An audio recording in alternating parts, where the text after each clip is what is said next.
Hi, I'm Reza Grant, National Beach Volleyball player, and you're watching Scoreboard on ACTN.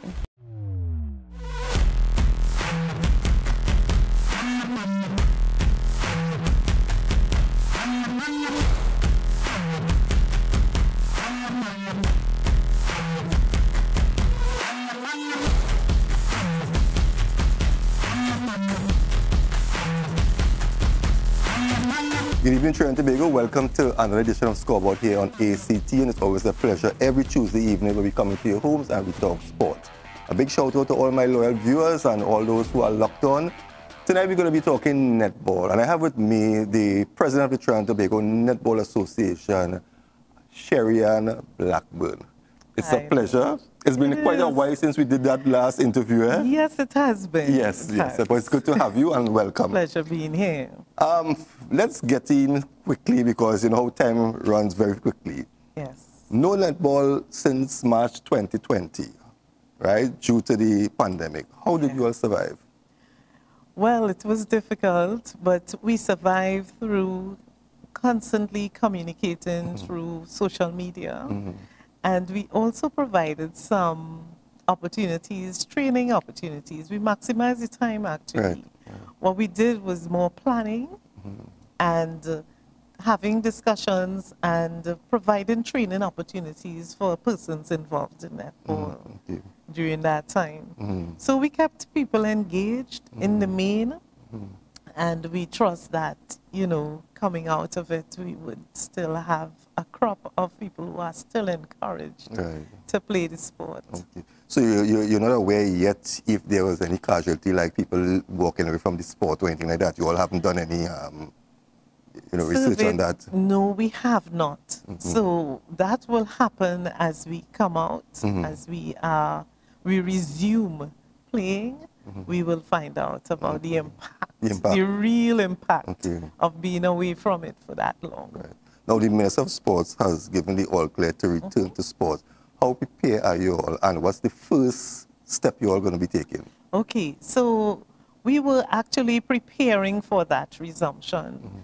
So what we've done, we've had our resumption of play policy in place, and we have made that available to our leagues so that they know exactly what is expected. And you ask, well, that's how prepared we are. What we will do is that we know that it's not going to be an instant approach in that we expect that leagues will progressively return to the sport because having been away for that long, to just go into competition immediately might shock some people, even physically, you know? Yeah, because some of them might have not even done a push-up for the past 2 years. You know what I'm saying? So we would want to gradually return to the field. Okay. So what was the first, you all have any first plan that, you know, what if a league is going to start, or what's your first priority right now? The first priority is ensuring that wherever the activity is planned to resume is a safe place. Right. And it becomes safe when persons are safe. And the criteria we're using is what government is using, that persons who are fully vaccinated, only those persons would be allowed to access the facilities. And also to ensure that all the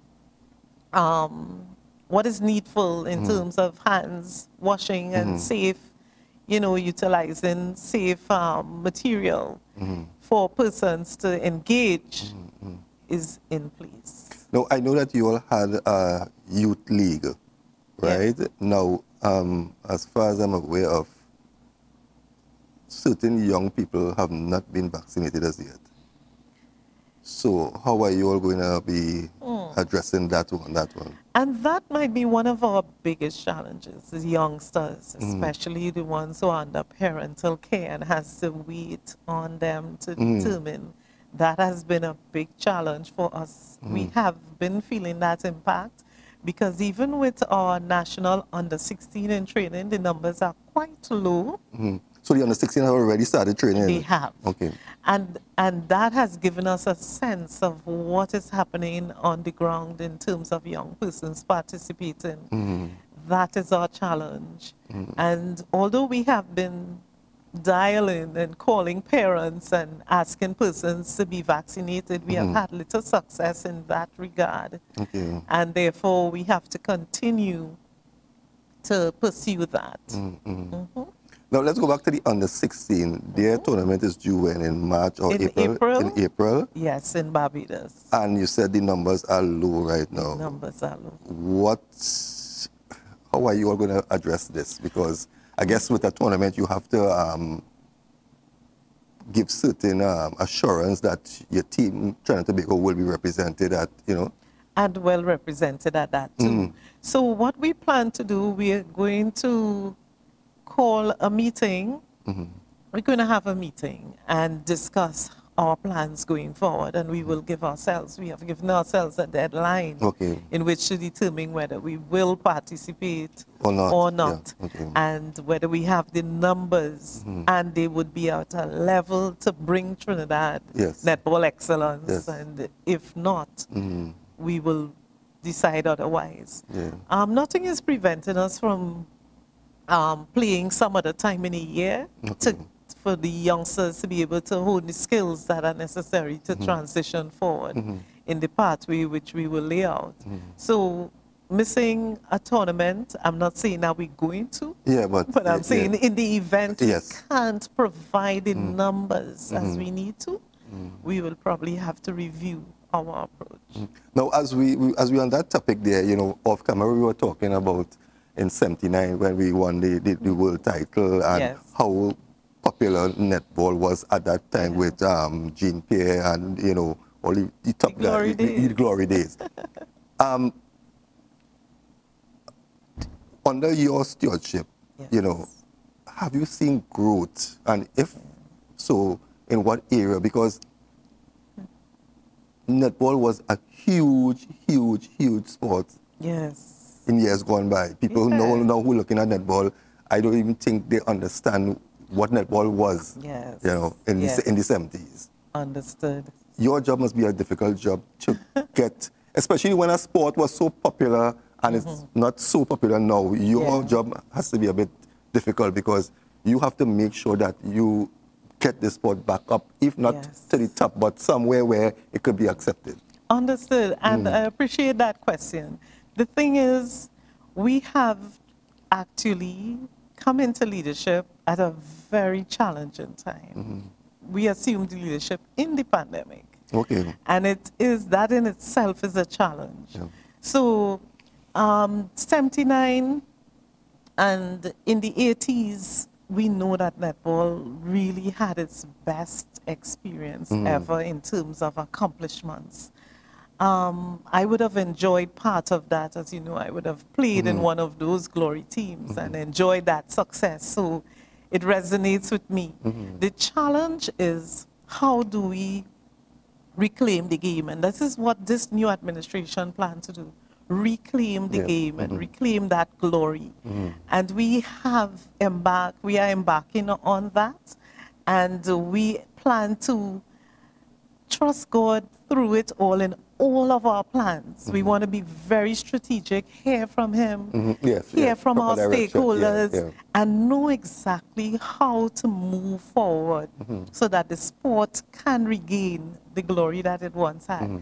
It is a real big challenge, but it's not impossible because we plan to believe for it and apply our faith to it. So we have taken our first step.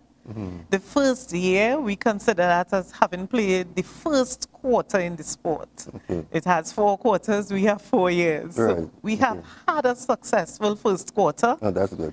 And we have taken over the game. We are in the lead, and we don't plan to lose this match. That ball is coming back. What about some of the older people? Are they involved? Because we see it in sports that, in all sports, because look at West Indies cricket right now, we have gone down. But are the older players, the experienced players from years gone by, are they going to get involved? Because sometimes the younger one needs exemplars. And we need the ones who have gone before to really, instill certain, principles and to show them, you know? Yeah. Are they involved with you on this? On the journey? Yeah. Not directly, but they are. Okay. So I have the opportunity to call on them anytime Right, that's good, for yeah. them to be able to have a conversation with the younger ones, because, you know, we don't want to destroy the old landmarks, because if people are aware of where we came from, our history is Yes, very yes, important in going forward. They need to know, they need to be reminded. And sometimes I know, and not just sometimes, I understand the impact and importance of those who have gone before and blazed the trail for us to do the same, to share that knowledge and experience with them. Yeah. Now, we also talk a bit about the development of the sport in such a way that only the national team, senior team, gets funded, right? Right. But you have a lot of different leagues, you know, the North, the South League, the North League, Yes. right? I know that it's difficult, and especially now with the pandemic now, you know, with finances. But in what area would you like corporate Trinidad to come out and assist netball? I'm happy you asked that. We have embarked on a new pathway for netball, and we are looking at grassroots development. We're looking at primary schools, secondary. We are looking at regional development, national. So there is a pathway where we would want corporate assistance is to help us at the very lowest levels, where the sport is really played and need that kind of injection. They need funding to be able to provide for the athletes at the level, at the lowest level. And if we get some support there at the development stage, we can also see corporate investing in high performance. So on both ends, but more so the grassroots. Yes, and that will definitely give netball the kind of injection that we need to grow faster and better. Because all your coaches at the lower level, they coach for free. Pro bono. Right? Pro bono. And the lower level. Even at the high level too. Okay. Yeah. Okay. It is. So you already need some sort of help from corporate Trinidad and Tobago. We do need a lot of help. And especially when you're going to be dealing with young, you know, we talk so much about young people. Yes. You know, getting preoccupied with other things. But if a young person gets involved in something, right, and that whatever they get involved with is struggling, sooner or later they're going to walk away. Yes. And that is where you lose them to some thing on the street. Right? So the very said people who are talking about crime and young people and everything, they are the ones to step forward. You're not asking for $1 million, you know. Right. You know, if we get a little bit here and a little bit there, it will. And it will. You know, drop by drop fills the bucket, doesn't it? Exactly. You know, so I really hope that anybody watching this program, you know, will come forward and, you know, lend a hand to netball, because it's really the young people that we targeting. Yeah. Right? Now, I know we have to take a break, but when we come back, you know, we talk about netball and, you know, all the little things that are happening.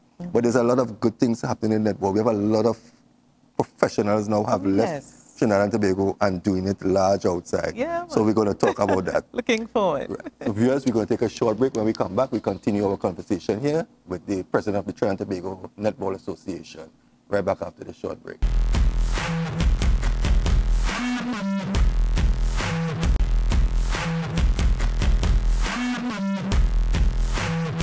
Welcome back, viewers. Welcome back to SCOREBOARD on ACTN.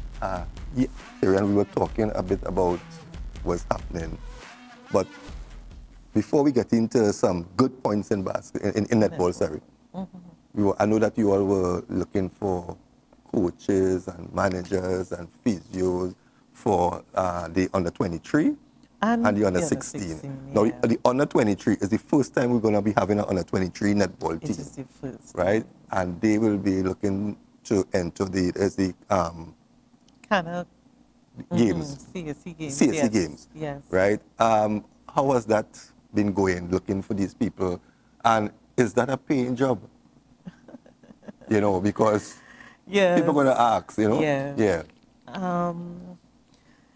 Netball has not been in a position to pay their technical staff to, you know, for their services. It's something that we are reviewing and have been since coming into office. But you know that coming into office also meant COVID, dealing with all the challenges that business communities are also. Yeah, everybody's in the same boat. Everybody's, But the under 23 is the first time that they're going to participate in tournaments. Has that team been selected? No, or anybody in training right now for that team? They are in training. Okay. Right. They are in training. And we are looking forward to selecting that team for competition. Okay. Actually, they play before the senior team, which the senior team prepares for Commonwealth Games. Right. And they are preparing for the CAC Games. It is a challenge with the technical administrator, but we have had some really passionate people who are willing to serve. That's good. That's good. And we have advertised, and persons have applied, and we are at the point of shortlisting and interviewing persons for the various positions. We really thank God that they came forward. Right. So at least that, good sign. Now, you said the senior team is preparing right now for the what game? Commonwealth. Right. And that's when? That's in July as well. Right, that's in July. Well, end of July, right. the 8th of August. That brings me to this point. We should have a very strong senior team. Yes. Because we have a number of players who have landed contracts abroad, who are playing professional. Yes. Samantha Wallace was one of the first to really open that door, right? And there is a lot more. Tell us a bit about that side of netball that people don't know, you know, because, you know, we ain't really following the sport, right? But there is a lot of us outside there who are flying the flag for Trinidad and Tobago. Right. So we have 3 at the moment, 3 professional athletes playing. Shaquanda Green Noel, Jamila McCarthy is playing in England. And we also have Samantha Wallace, who is playing in Australia. These athletes have proven themselves to be above the rest in terms of their performance, and as a result have landed themselves contracts to play abroad. This part of playing netball is what is most attractive and what most players aspire to, securing opportunities to play where they will be paid for their playing ability. And we encourage netballers, we support netballers, we provide opportunities for netballers to grow and to show their talent so that they can secure international professional contracts. And so far from their debut, that happened just weekend. Yes. They have had good stats. Good report, Very good reports.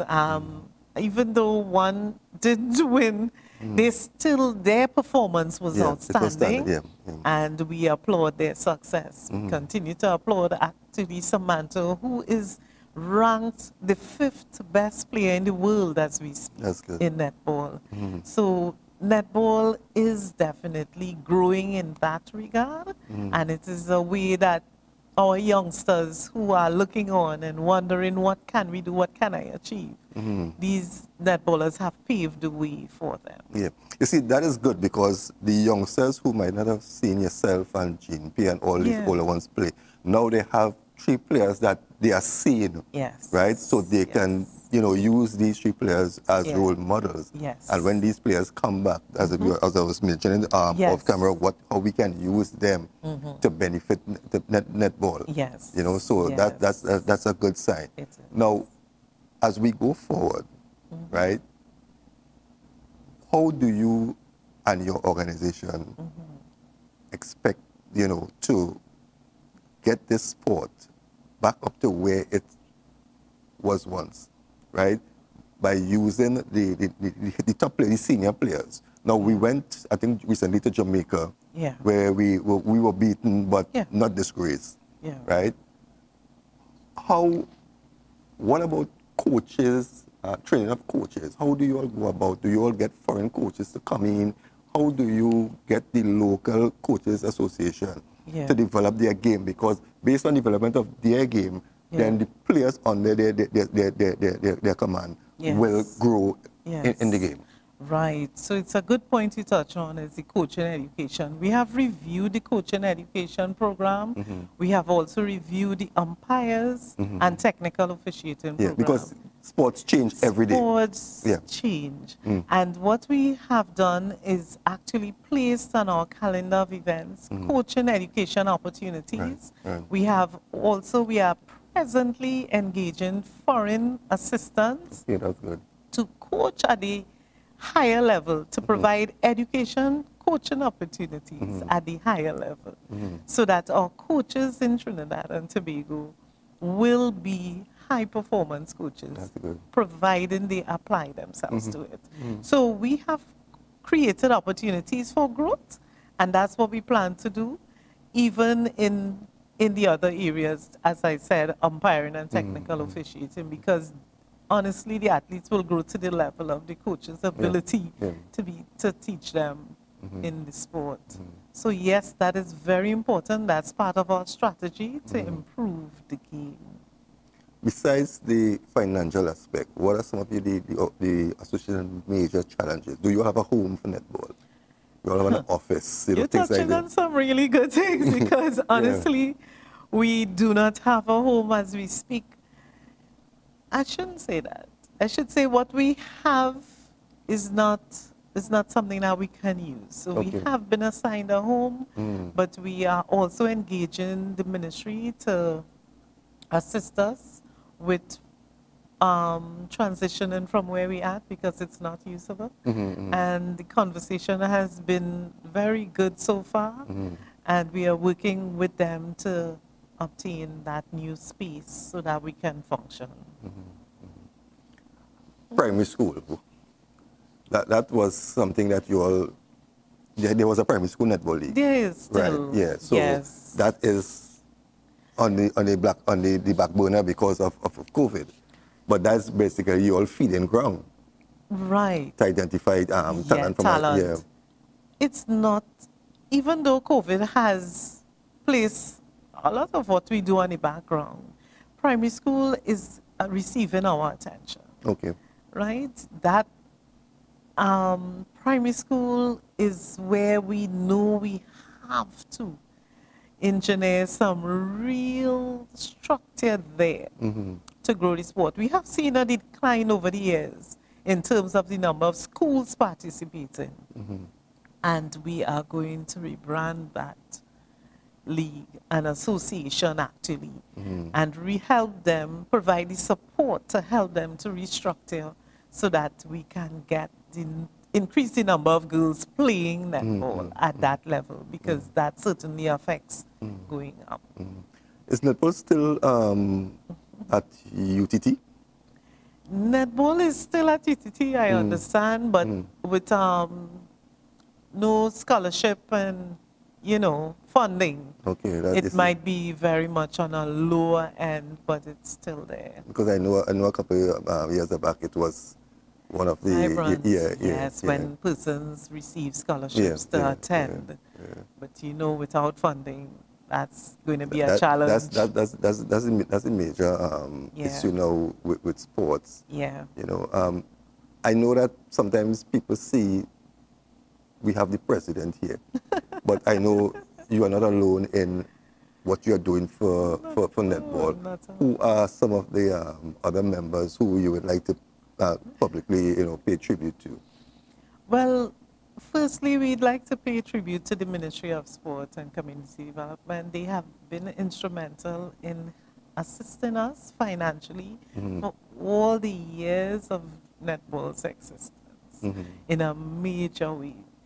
Sport Company of Trinidad and Tobago, they also directly, we work with them.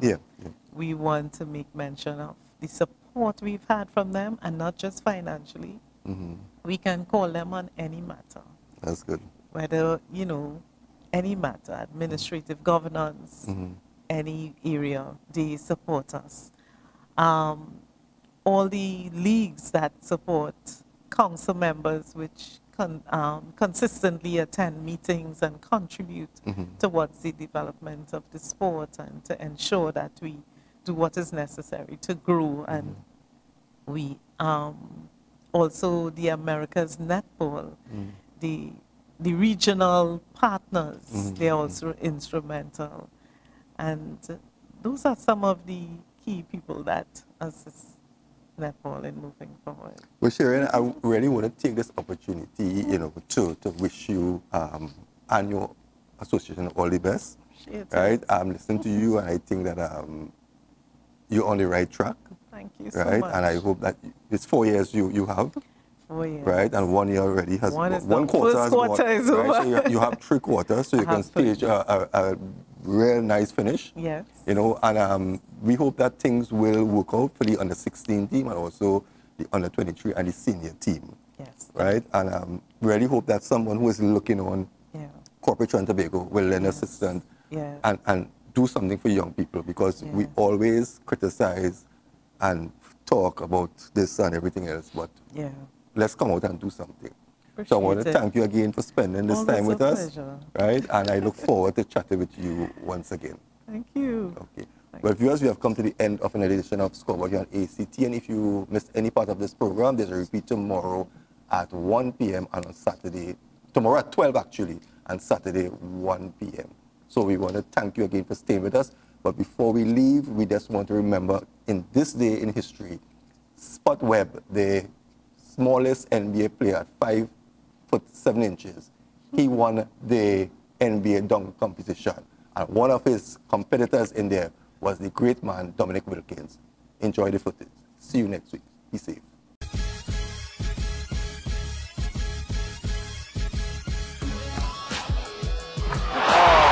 Goodness. John, this young man has been so impressive, and a crowd with a standing ovation. But that appears what he's going to do. Very conservative. It's conservative, but it still wins people, and probably the judges. He goes back to the double clutch move. That gets him. Boy, the crowd loves it.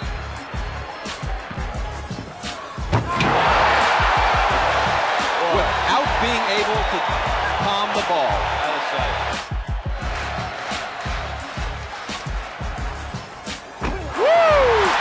And Spot Webb comes through in the clutch. So much excitement around the NBA. It's really terrific to see that happen. And what that does, it gives so much hope to all the little men who play the game of basketball throughout the country. Yeah.